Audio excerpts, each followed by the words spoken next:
Meu cordial feliz sábado a toda a igreja querida do Marco.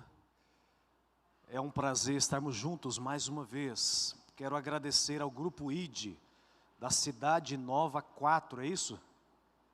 Cidade Nova 4, parabéns, que Deus continue usando vocês para transmitir a mensagem através da música. Nós precisamos de mais grupos semelhantes ao ID em nossas igrejas. Parabéns, viu? Que Deus abençoe. Queridos, hoje nós vamos estudar mais uma vez a palavra de Deus. Eu quero perguntar, você está com a Bíblia aí? Sim ou não? A minha está aqui. Pega a sua Bíblia agora.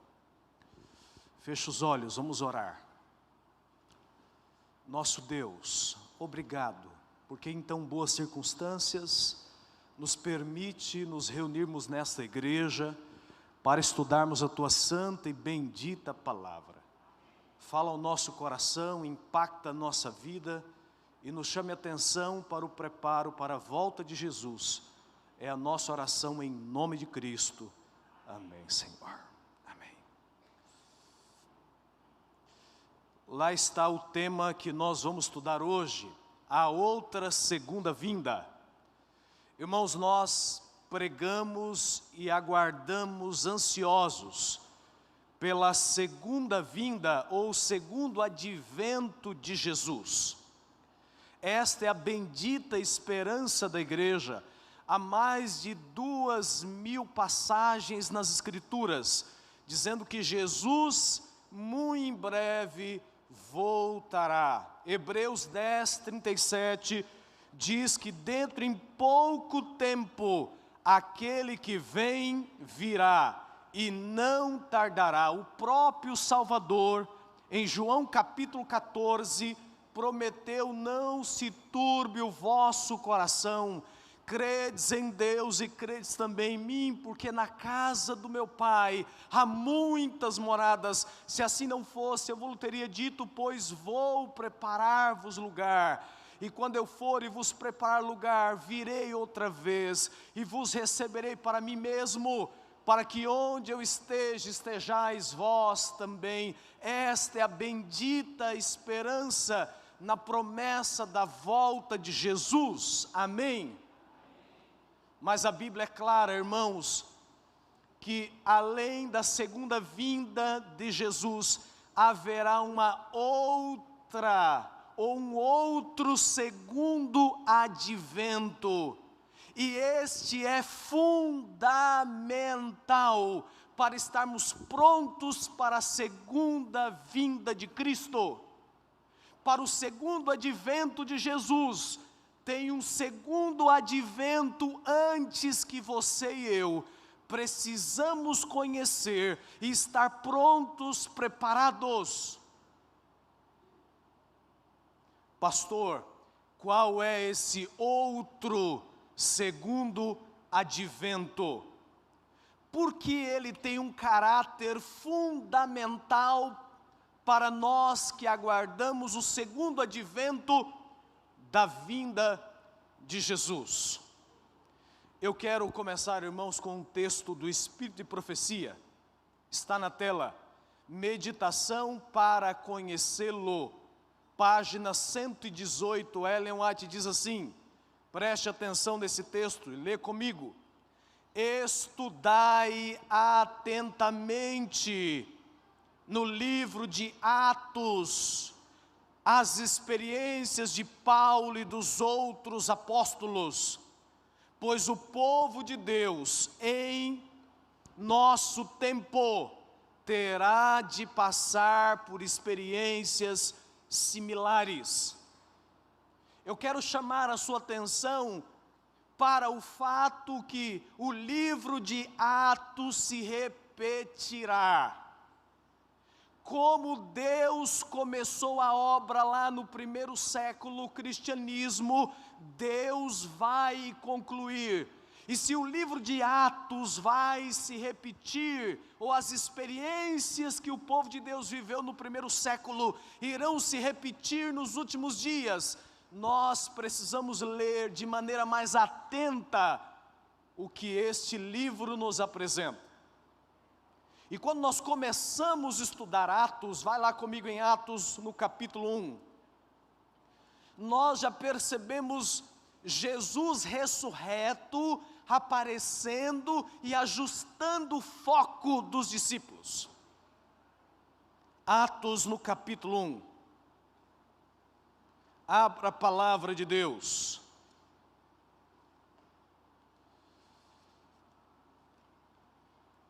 Nós leremos os versos 6 a 8, que diz assim: Então os que estavam reunidos lhe perguntaram: Senhor, será este o tempo em que restaures o reino de Israel? Respondeu-lhes: Não vos compete conhecer tempos ou épocas, cronos e kairós.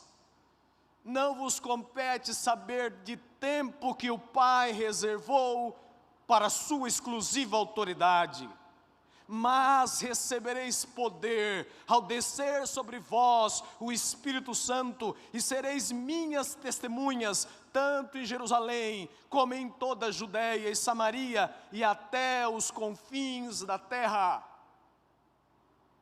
Jesus aparece ressurreto aos discípulos para ajustar o foco. Lembra-se que o livro de Atos, ou as experiências de Atos, acontecerão de novo, e Deus quer ajustar o seu foco.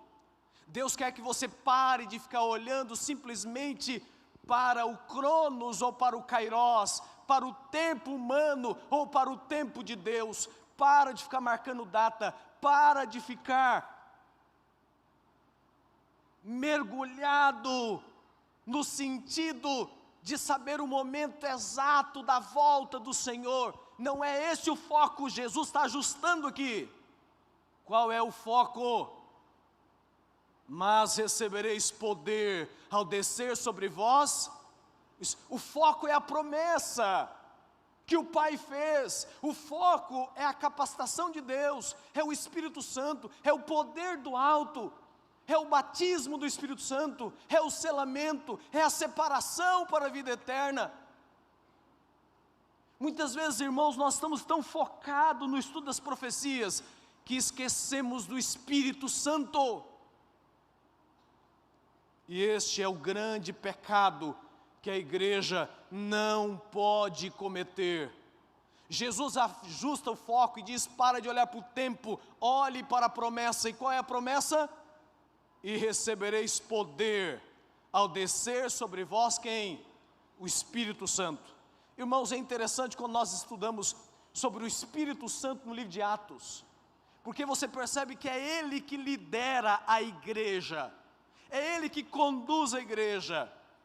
Um dos pais da igreja, Crisóstomo, dizia que esse livro não deveria ser chamado Atos dos Apóstolos, mas Atos do Espírito Santo, porque você vê mais o Espírito Santo. Ah, pastor, mas Jesus não aparece para Paulo no capítulo 9 de Atos? Sim, e é um momento excepcional, marcante, mas a ênfase é sobre o Espírito, porque Jesus está saindo de cena. E ele diz: eu vou ao Pai, mas eu rogarei que Ele vos envie outro Consolador, para que esteja com vocês para sempre, o Espírito da verdade, que o mundo não pode conhecer, mas que vocês o têm, por isso conhecem. Então o livro de Atos, irmãos, apresenta o Espírito como administrador predominante da igreja apostólica. Em Atos, Cristo começa o livro dando o mandamento por meio do Espírito Santo, capítulo 1, verso 2. O Espírito batiza, capítulo 1, verso 5. O Espírito comissiona, capítulo 1, verso 8. O Espírito foi derramado, capítulo 2 do livro de Atos, e caiu sobre os homens, capítulo 10 de Atos. Ele falou, ele foi considerado porta-voz, ele, o Espírito Santo, encheu os cristãos. O Espírito Santo foi reconhecido como líder da igreja. ele orientou na ordenação de Paulo e Barnabé e os enviou em uma jornada missionária. Ele deu instruções para não entrarem na Ásia. O Espírito guiou Filipe ao eunuco, está lá em Atos capítulo 8, verso 26. E depois o arrebatou para uma próxima tarefa. O Espírito falou com Pedro, no relato de Cornélio, deu uma mensagem para Paulo através de Ágapo. E ele falou com Pedro ou com Paulo em cada cidade com respeito às suas aflições e sobre previsões futuras, Atos capítulo 20. Já os cristãos em Tiro transmitiram a mensagem do Espírito Santo para Paulo não ir a Jerusalém, Atos 21, verso 4. É interessante notar, irmão, que Paulo às vezes recebeu comunicação direta do Espírito Santo. A primeira Assembleia Geral da igreja, essa semana nós tivemos a Igreja Adventista reunida em Assembleia Geral nos Estados Unidos. A primeira Assembleia Geral da igreja está em Atos capítulo 15, e ela foi conduzida por quem? Pelo Espírito Santo. E pareceu bem ao Espírito, diz os apóstolos, e a nós não impor maior encargo além dessas coisas. E a ordem aqui é correta, pareceu bem ao Espírito e a nós. Eles tinham uma ordem correta, primeiro o Espírito Santo, depois os líderes humanos. O Espírito abriu o coração de Tiatira, a fala de Paulo, e Pedro, João e Paulo colocaram as mãos sobre pessoas, e eles foram batizados com o Espírito. A responsabilidade da igreja apostólica era seguir o Espírito Santo. Guarda isso no coração, porque o que aconteceu no primeiro século deve acontecer nos últimos dias. A nossa premissa e a nossa ordem é seguir o Espírito, e depois então os homens, se esses homens forem conduzidos pelo Espírito, a liderança do Espírito Santo ainda se demonstrou mais poderosa que a oposição de Satanás. 3.000 pessoas se batizaram no Pentecostes. 5.000, 2 capítulos depois, e crescia mais e mais a multidão dos crentes, tanto homens quanto mulheres, agregados ao Senhor. Um capítulo depois, no capítulo 5, verso 14, crescia a palavra de Deus, e em Jerusalém multiplicava-se o número dos discípulos. Também muitíssimos sacerdotes obedeciam à fé. Atos capítulo 6, verso 7. A igreja, irmãos, era fortalecida na fé e dia a dia aumentava em número. Atos 16, verso 5, o número tinha sido, ou o mundo tinha sido estremecido até as suas raízes, não por esses homens, mas pelo Espírito por meio deles. O Espírito Santo, irmãos, transformou o covarde Pedro em um homem de convicção.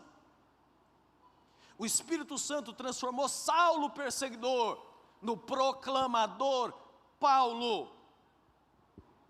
Portanto, o livro de Atos pulsa com o poder vivificante do Espírito Santo.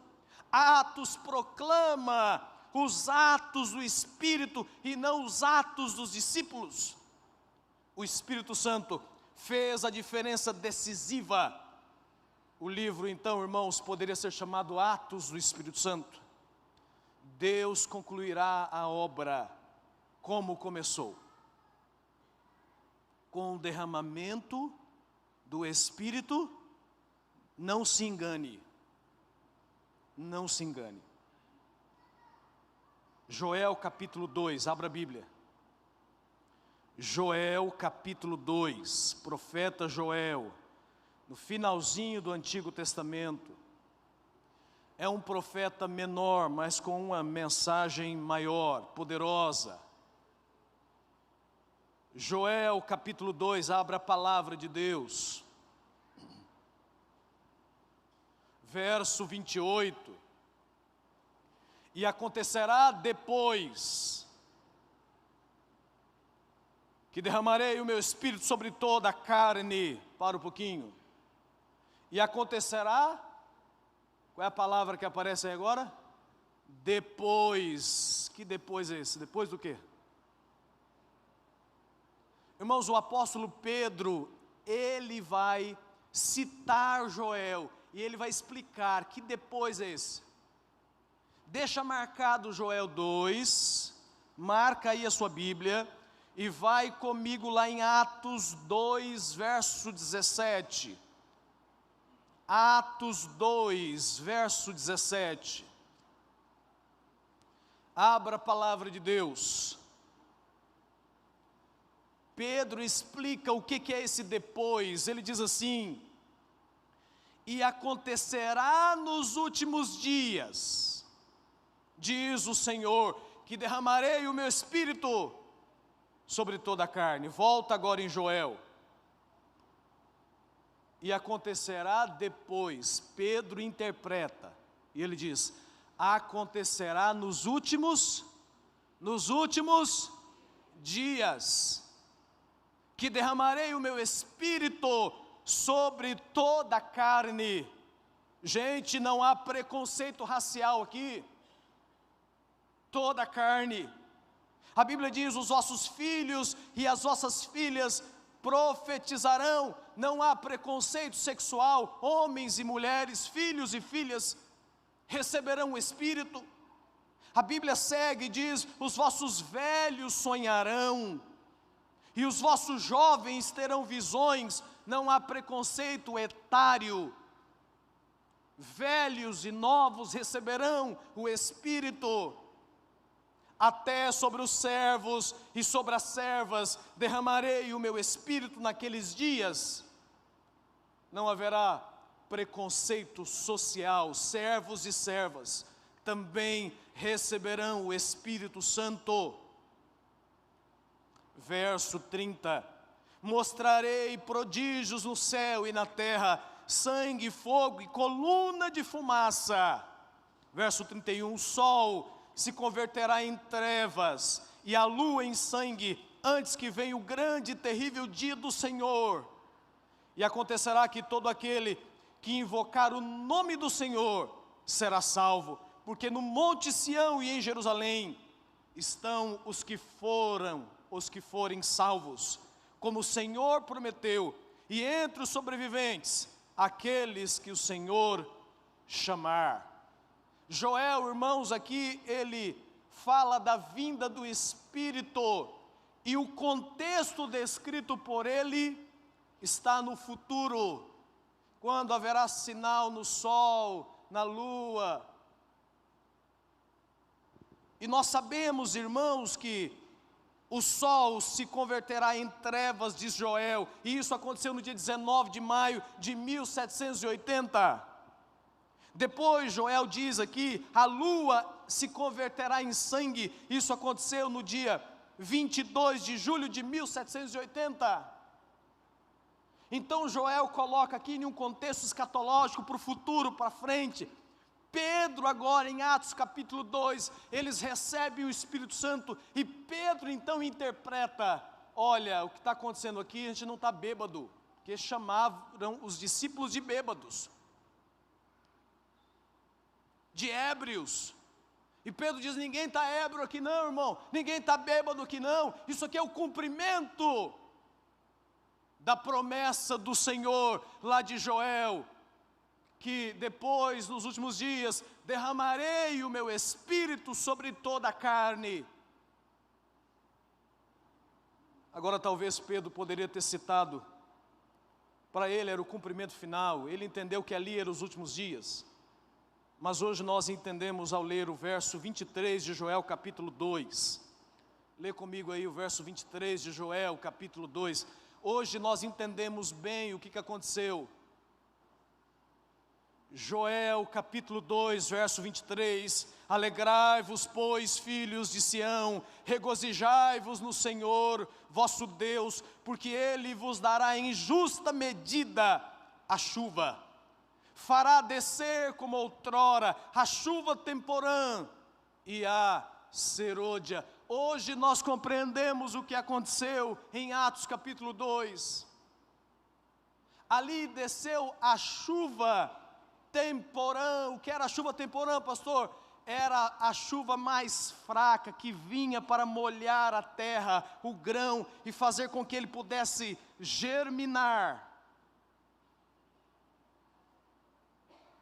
Para que da morte ele viesse à vida. Essa era a chuva temporã. Mas Joel profetiza que viria uma outra chuva. E nos tempos de colheita de Israel era normal, uma para molhar a terra e fazer o grão germinar, a outra chamada de chuva serôdia. Era o momento agora que o grão iria, ou o fruto iria amadurecer, estar pronto para colheita. Então, com esta visão das chuvas no tempo de Israel, a Bíblia apresenta, irmãos, o outro segundo advento. Pastor, qual é o outro segundo advento? É a vinda do Espírito Santo como chuva serôdia. Lá em Atos capítulo 2, ele desceu como chuva temporã, uma chuva, posso dizer, fraca, mas você viu o que aconteceu? 3.000 se converteram em um dia, 2 dias depois, mais 5.000, milagres extraordinários foram feitos. Mas a promessa é que nos últimos dias, Deus derramará chuva sobre o seu povo, chuva agora serôdia sobre o povo de Deus. E esse momento, irmãos, do derramamento da chuva serôdia, ele é marcante no Apocalipse. Apocalipse capítulo 18, abra a Bíblia aí. Apocalipse capítulo 18.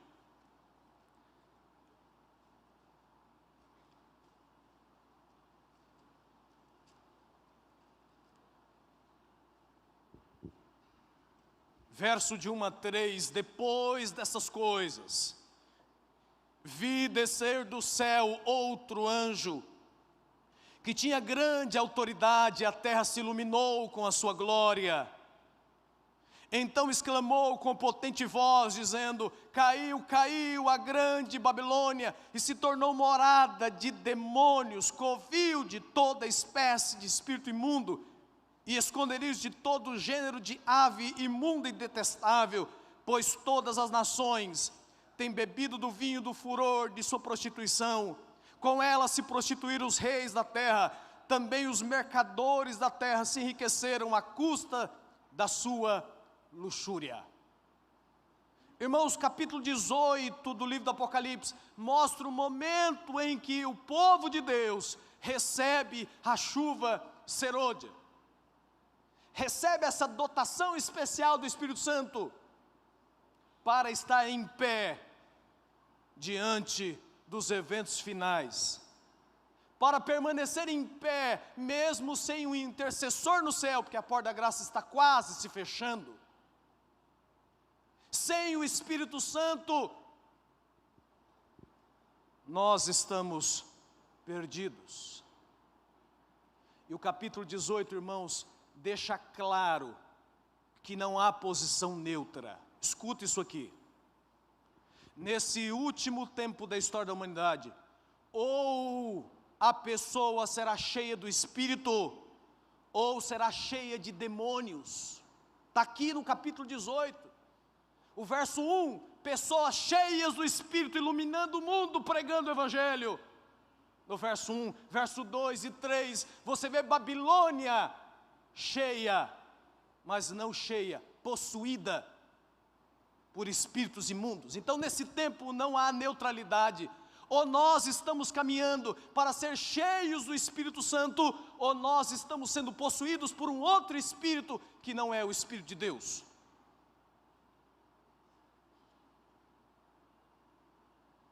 O contraste entre os santos cheios do Espírito e as pessoas do mundo possuídas por demônios, é claro e perfeito, não haverá nenhuma experiência neutra. Isso implica que o destino pessoal do povo do tempo do fim é de um dos dois preenchimentos. Tem um texto que eu quero colocar na tela para vocês, Grande Conflito, página 606, parágrafo 2. Deixa eu encontrar, está aqui.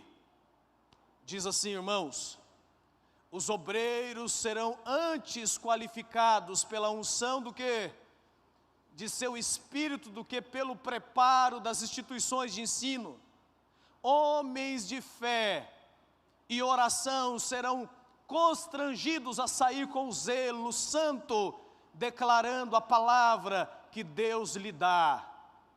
Ao chegar o tempo para que ela, a mensagem do terceiro anjo, seja dada com o máximo de poder, o Senhor operará por meio de humildes instrumentos, dirigindo a mente dos que se consagrarem ao seu serviço. Gente, Deus também usará pessoas treinadas, se forem humildes, como usou Paulo, que se humilhou. Era um erudito, mas se humilhou aos pés do Senhor. Deus usará muitas pessoas bem preparadas, mas precisa colocar o orgulho, o eu de lado, para que Deus faça a obra que Ele quer, e não a obra que o ser humano espera. Existe um momento, irmãos, de poder diante de nós, quando a promessa do Pai se cumprir, acontecerá o outro segundo advento, o derramamento do Espírito Santo. Todos os vivos estarão envolvidos, sendo preenchidos pelo Espírito ou possuídos por Satanás. Mas eu quero chamar a sua atenção agora para o texto de Mateus 24, abra a Bíblia por gentileza. Mateus 24, Evangelho de Mateus,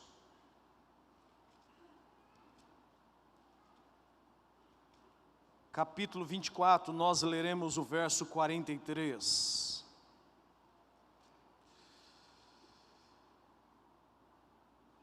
Mas considerai isto: se o pai de família soubesse a que hora viria o ladrão, vigiaria e não deixaria que fosse arrombada a sua casa. Apocalipse agora, capítulo 3, Apocalipse, abra a Bíblia. Apocalipse, capítulo 3, abra a palavra de Deus.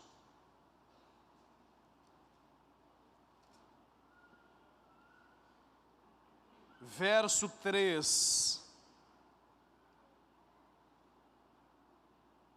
Lembra-te, pois, do que tens recebido e ouvido, guarda-o e arrepende-te, porquanto se não vigiares, virei como ladrão, e não conhecerás de modo algum em que hora virei contra ti. Eu poderia citar aqui, irmãos, outros textos, que a Bíblia diz que a vinda do Senhor será como? Ladrão. E eu lembrei da irmã quando estava preparando o sermão aqui, que eu visitei, a irmã Nazaré, né, irmã Nazaré? Eu lembrei da irmã, porque eu estava conversando com ela na visita pastoral, e ela disse: pastor, esses dias eu tomei um susto tremendo na minha casa. Posso contar, irmã? Posso? Tomei um susto tremendo. Falei: o que foi, irmã? Disse: pastor, eu levantei de madrugada para tomar água. E aí tudo escuro a minha casa, eu fui tateando até o interruptor. Na hora que eu acendi a luz, e que eu olhei para a cozinha, tem um vão aberto do meu pátio para a cozinha, e uma grade fica, não é isso, irmã? E só tem uma grade. E quando eu olhei para a cozinha e entrando para pegar água, eu olhei na grade e o ladrão estava com a cara assim, dentro da grade, olhando. Eu não sei quem tomou um susto maior, se fui eu ou foi ele. A Bíblia fala de Jesus vindo como ladrão à noite, na calada, onde você não sabe, onde você é pego de surpresa. E como é ruim você ter que acordar e saber que alguma coisa foi furtado, foi levado embora, né? Porque alguém entrou ali e roubou. Esses dias, uma pessoa entrou na garagem da minha casa e roubou minha bicicleta, à noite. Não arrombou o portão, a bicicleta dormiu no cantinho dela, guardadinha, no dia de manhã não estava lá. E justamente no dia que o guarda da rua não foi, acho que a pessoa estava acompanhando o itinerário para saber o dia que ele faltar eu levo, e levou. Mas é ruim, gente, você ser roubado, mas como é bom você saber que horas o ladrão vem também, para você chamar a polícia, para você se preparar. Jesus vem como ladrão de noite, a Bíblia diz, em hora que você não espera. Agora a grande pergunta para nós é, pastor, com o derramamento do Espírito Santo, com a chuva serôdia, como que Jesus pode vir como ladrão para os adventistas do sétimo dia? Eu estava lendo essa semana, relendo as páginas 603 a 662 do livro Grande Conflito. E eu me fazendo essa pergunta, como que Jesus vem como ladrão para os adventistas do sétimo dia? Porque é claro no Espírito de Profecia a sequência, a ordem dos acontecimentos, o derramamento do Espírito Santo. Aí você tem o decreto dominical, você tem o fechamento da porta da graça, você tem as pragas e a perseguição, você tem a falsa vinda de Jesus, Satanás imitando a volta de Jesus. Você tem o decreto de morte, então trevas e luz sobrenatural. Depois você tem o grande terremoto, a ressurreição parcial, o concerto de Deus quando as tábuas dos 10 mandamentos aparecem nas suas mãos no céu. Veja, aqui você tem um espaço entre os acontecimentos, mas eles serão muito próximos. Não cabe a mim mensurar qual é esse espaço entre um e outro. Mas veja, nós sabemos tudo isso aqui, haverá uma ressurreição especial, Deus fará um concerto com os seus filhos, todos que entenderam as mensagens completas, 3 mensagens angélicas. Então, gente, nós temos Deus revelando o dia e a hora da volta de Jesus para o seu povo. E logo depois, então, você tem a nuvenzinha pequena no céu, que a princípio é negra, mas depois ela vai se tornando cada vez mais branca, e é a volta do Senhor, e você tem então Jesus voltando. E a grande pergunta para nós é, pastor, diante dessa perspectiva profética, e diante do derramamento do Espírito Santo, como que nós, adventistas do sétimo dia, seremos pegos de surpresa, como ladrão ele virá? Aí tem uma pergunta, mas se a experiência do ladrão na noite ocorre antes de sua vinda? Tem mais, a experiência do ladrão de noite não ocorre na vinda de Cristo para os adventistas do sétimo dia. E se ela ocorrer antes de todos aqueles eventos, de todos esses acontecimentos? Irmãos, vocês lembram da cronologia dos judeus que aguardavam o Messias? Você lembra? Abra a Bíblia em Malaquias 4, verso 5. Malaquias 4, verso 5, abra a Bíblia lá. Malaquias 4, verso 5. Abra a palavra de Deus.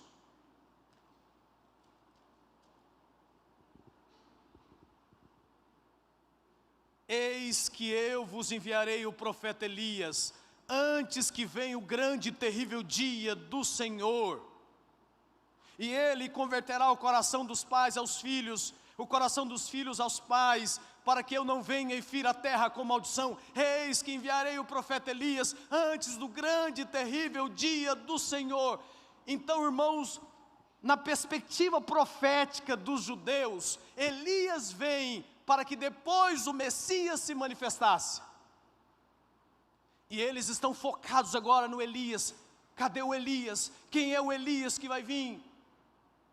Só que quando nós lemos Mateus 17, abra a Bíblia lá, preste atenção, Mateus capítulo 17, alguém questiona, Senhor, o Senhor veio aqui agora, e o Senhor está dizendo que é o Messias, questiona Jesus, diz, olha, o Senhor está dizendo que é o Messias, mas espera aí, Elias não tinha que vir antes? No nosso esboço profético, Elias tinha que vir antes, como é que o Senhor agora vem dizer que é o Messias? Preste atenção na resposta de Jesus, Mateus 17, verso 10 a 13, mas os discípulos o interrogaram, por que dizem, pois, os escribas, ser necessário que Elias venha primeiro? Verso 11, então Jesus respondeu, de fato Elias virá e restaurará todas as coisas. Verso 12, eu porém vos declaro que Elias já veio e não o reconheceram, antes fizeram com ele tudo quanto quiseram, assim também o Filho do Homem há de padecer nas mãos deles.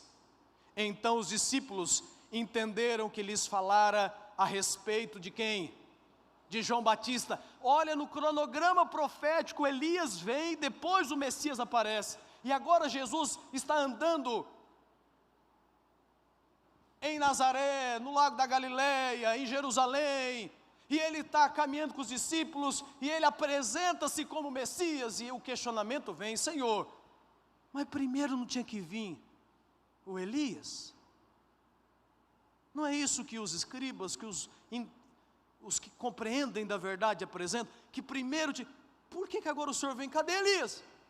E Jesus diz, Elias já veio, e vocês não o reconheceram, antes fizeram dele o que quiseram.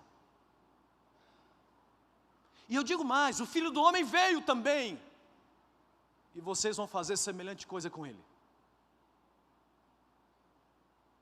E os discípulos entenderam que Jesus estava falando de quem?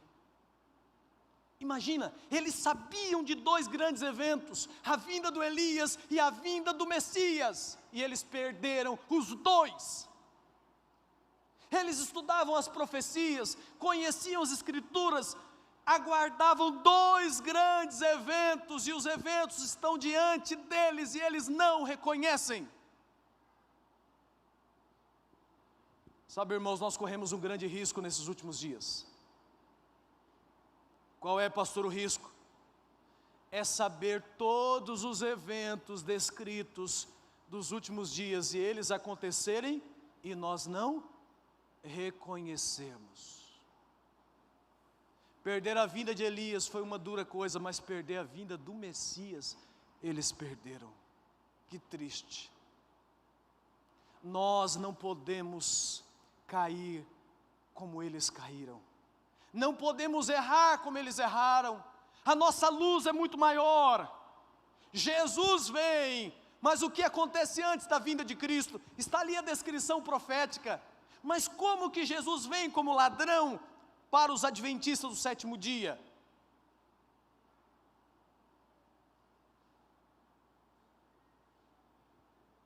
Eu vou colocar mais um texto para vocês na tela. Aí, Dr. Norman Gasley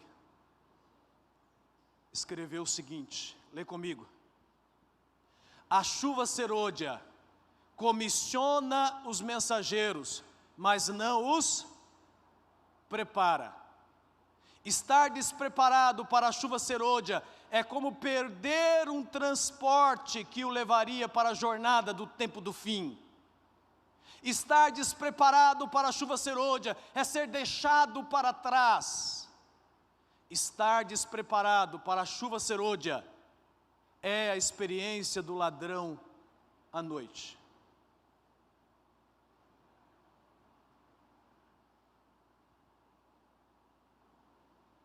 Ellen White diz assim, irmãos, primeiros escritos, página 71,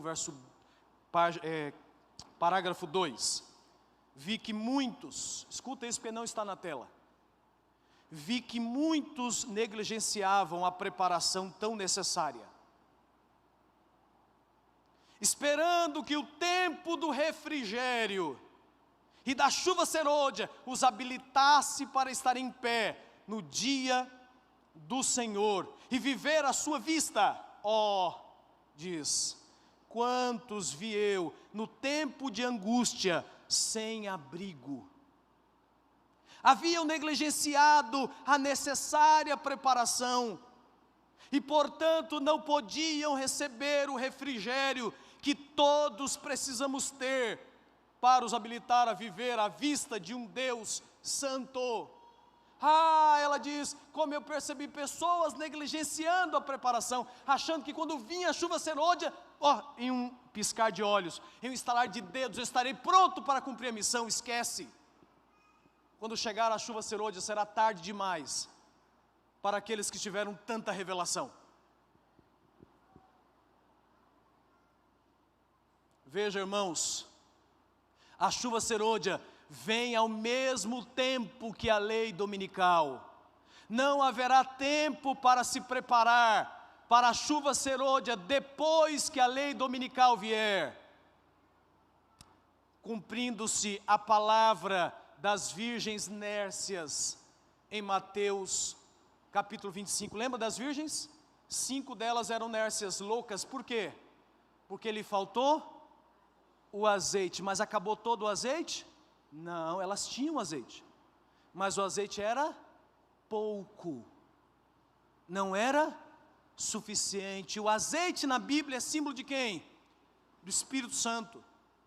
Então muitas vezes eu estou olhando para a vinda de Jesus como ladrão, aqui ó, mas Jesus não vem como ladrão para os adventistas do sétimo dia. Eu estou enfatizando isso aqui. Para os adventistas do sétimo dia, Ele não vem como ladrão aqui, Ele vem como ladrão aqui. Quando a chuva serôdia for derramada, se você recebeu, irmão, amém. Se você não recebeu, não há tempo mais de preparação para alguém que teve toda a luz. É claro que o fechamento da porta da graça só se dará aqui, terá um tempo ainda. Mas isso aqui é para a conversão daqueles que não receberam luz.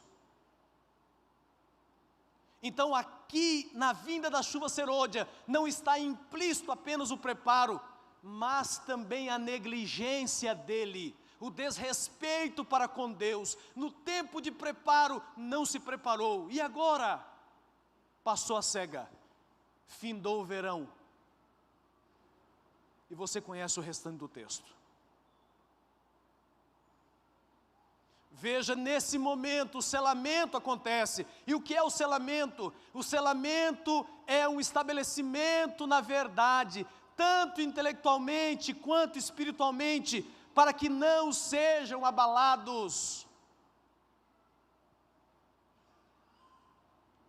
Leia comigo, irmãos, estou concluindo. Satanás quer que os adventistas estejam despreparados quando a lei dominical entrar em cena. Então estarão despreparados para o quê?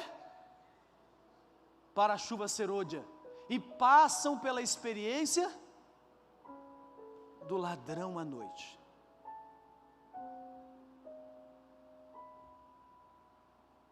Gente, esse assunto é muito sério. Você não sabe o quanto eu orei e pedi a Deus que me usasse para apresentar isso para você.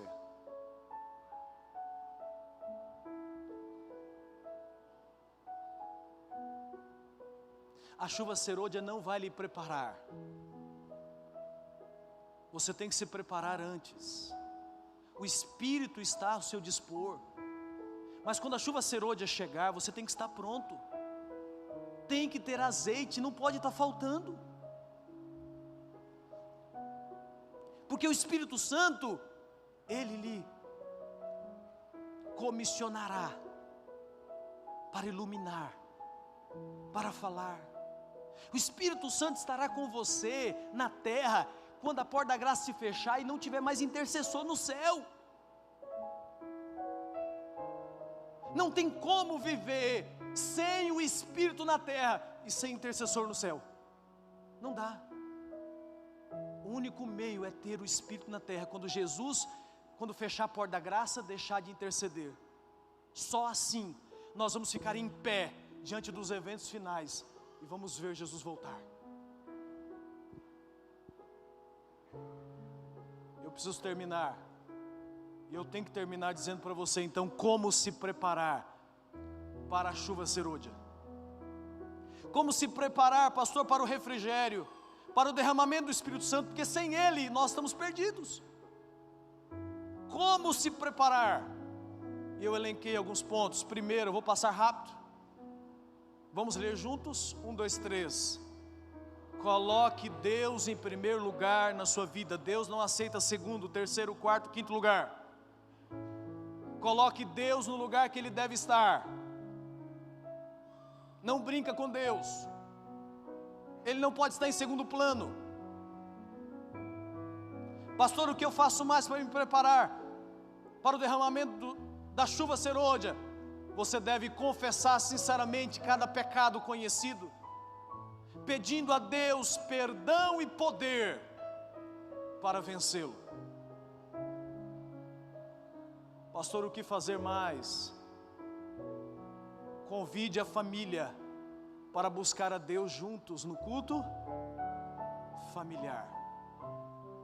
Ontem eu falei na igreja de Canudos sobre a criança no lar, uma palestra de família, e conversamos um pouquinho sobre a importância do culto familiar, a importância de reunir a família em volta da mesa, a importância de você, marido, se levantar, homem, como sacerdote do lar, e você, mulher, como educadora do Senhor, como amiga. Convide a sua família para buscar a Deus juntos no culto familiar. O que mais, pastor, eu devo fazer para me preparar para a chuva serôdia? Quarto, reconciliar o relacionamento com a família, fazendo as pazes com os familiares, admitindo os erros e demonstrando esse arrependimento de forma visível e audível para eles. Quantas brigas nós temos com a família? Está na hora de colocar em dia as coisas. Quer se preparar para a chuva serôdia? Resolva suas desinteligências com a sua família. É pai que não fala com filho, é filho que não fala com pai, com mãe, irmãos que não se falam. Pastor, o que fazer mais para me preparar para a chuva serôdia? 5. Faça o mesmo com os amigos, colegas de trabalho e outros com quem nos relacionamos. 6. Inicie hoje ainda um projeto missionário, como estudos bíblicos, visitação a doentes ou idosos para levá-los a Jesus, ou convidar pessoas para conhecer a igreja. Hoje mesmo se envolva na missão. No livro Primeiros Escritos, Ellen White diz que alguns vão receber a chuva serôdia quando estiverem de casa em casa fazendo o trabalho missionário. E lembre-se, tá, que hoje nós estamos muito acomodados. Hoje tem Novo Tempo, hoje tem estudo bíblico virtual, hoje tem vários meios pela internet, pelos aparelhos eletrônicos de se pregar o Evangelho. Mas olha bem nos meus olhos, eu quero dizer uma coisa para você. A pregação não vai terminar com o Novo Tempo. Não vai terminar com o estudo bíblico por WhatsApp. Não vai terminar com essas mensagenzinhas que você manda por um para outro. Não estou te criticando não, acho que você tem que fazer. Mas não vai terminar desse jeito. E se você criar uma utopia que é só assim que você vai pregar o Evangelho, não vai terminar. Sabe como que vai terminar? Ellen White viu, Deus mostrou para ela. Vai terminar com o povo de Deus indo de casa em casa e abrindo a Bíblia com as pessoas. Então nós precisamos sair da teoria e entrar na prática. Ah, pastor, eu não sei dar um estudo bíblico. Coloca alguém do seu lado que sabe, e você vai aprendendo com ele, discipulado, um ao lado do outro. Inicie hoje mesmo um projeto missionário 7, peça para Deus lhe fortalecer para amar verdadeiramente os outros e a igreja, cuidando da saúde e da vida espiritual, orando por aqueles que julgamos não estar vivendo o que Deus quer que todos nós vivamos. É assim que nós vamos nos preparar. 8, renove a sua fidelidade a Deus nos dízimos e nas ofertas. Você pensa que vai para o céu roubando a Deus? Vai receber o Espírito Santo roubando o que é dele? De Deus não se zomba, irmão. Deus não se zomba, irmã. Seja fiel ao Senhor, Ele suprirá as suas necessidades. Davi diz: fui novo, hoje eu sou velho, nunca vi o justo desamparado, e nem a sua descendência mendigar o pão. Seja fiel, irmão. 9, santifica o sábado. Observe o sábado de pôr do sol a pôr do sol. Não é terminar o culto e almoçar no restaurante. Por favor, irmãos. Misericórdia. Você está nas horas sagradas do Senhor. Não dá para chegar 3 horas da tarde no sábado, você ir para o shopping, sentar no banco do shopping e ficar esperando dar o pôr do sol para comprar e fazer as coisas. Por favor. Não dá para você ir para o cinema no sábado e esperar chegar o pôr do sol lá no cinema. Não dá, irmãos. De Deus não se zomba. Primeiro que o adventista nem deveria frequentar cinema.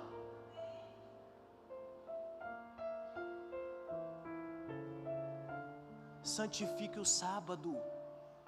Deus te ama, Ele quer te salvar. Para de brincar. Você pode fazer antes, prepara a tua casa antes, faz a tua comida antes. E eu termino aqui. Como se preparar para a chuva serôdia? Renove a sua fidelidade à igreja de Deus, a igreja adventista do 7º dia, coluna e baluarte da verdade. Não é outra, gente. Não é os messiânicos, judeus messiânicos. Não é, não. E eu sento com qualquer um de vocês, abro a Bíblia e te mostro que não é eles. Não é outra denominação também. Eu estou citando essa porque vários membros daqui estão indo para lá. Você não tem ideia onde você está entrando. Renove a sua fidelidade com a igreja adventista do 7º dia, coluna e baluarte da verdade. É esta igreja que nasceu no contexto profético. É esta igreja que vai dar a última mensagem ao mundo, dizendo: sai dela, povo meu, sai dela. Então antes do segundo advento, haverá um outro segundo advento. Qual é ele? É o advento do Espírito Santo, é a chuva serôdia. E você, meu irmão, você, minha irmã, não pode perder essa promessa que é clara nas Escrituras. Você não pode perder o derramamento do Espírito Santo, porque se você perder, você perdeu tudo. Não haverá tempo mais. É sério isto, para quem conhece toda a verdade. Por isso um apelo eu faço a você. Clame, se você tem falhado, aqui ou ali, clame o perdão de Deus. Siga as orientações bíblicas do Espírito de Profecia. Siga as orientações pastorais, por que não? Nós estamos aqui para lhe ajudar. Estamos aqui para, junto com você, orar, nos alegrar, chorar juntos. O pastor não é perfeito, mas ele se agarra todo dia àquele que é perfeito, e dizendo: Senhor, me ajuda a ajudar a igreja, a pastorear a igreja, a orientar a minha igreja. Jesus vem, gente, mas antes o Espírito Santo será derramado, e você e eu precisamos disso. Quantos nesta manhã gostariam de dizer: Senhor, me permita estar pronto no derramamento da chuva serôdia? Fique em pé em nome de Jesus. Amém. Vamos orar. Nosso Deus, obrigado por esses momentos aqui, por ter estudado a Tua santa e bendita palavra. Hoje nós compreendemos que temos que tomar cuidado com o nosso roteiro profético, porque aguardamos Jesus vir como ladrão muitas vezes em um tempo que não haverá tempo mais. Ajuda-nos a abrir os olhos para a verdade e não perdermos as oportunidades como os judeus perderam até aqui. Nos colocamos em Tuas mãos, Pai, clamando perdão pelas nossas muitas falhas e clamando o batismo do Teu Santo e Bom Espírito, como chuva caindo sobre nós, até então que estejamos iluminados e como estandarte do Senhor, dando a última mensagem, um alto clamor a este mundo, de que muito em breve Jesus voltará. Eu entrego esse Teu filho, essa Tua filha que ora comigo, clamando bênçãos para ele e para o preparo para a volta de Jesus, em nome de Cristo. Amém, Senhor. Amém. Que Deus continue nos abençoando.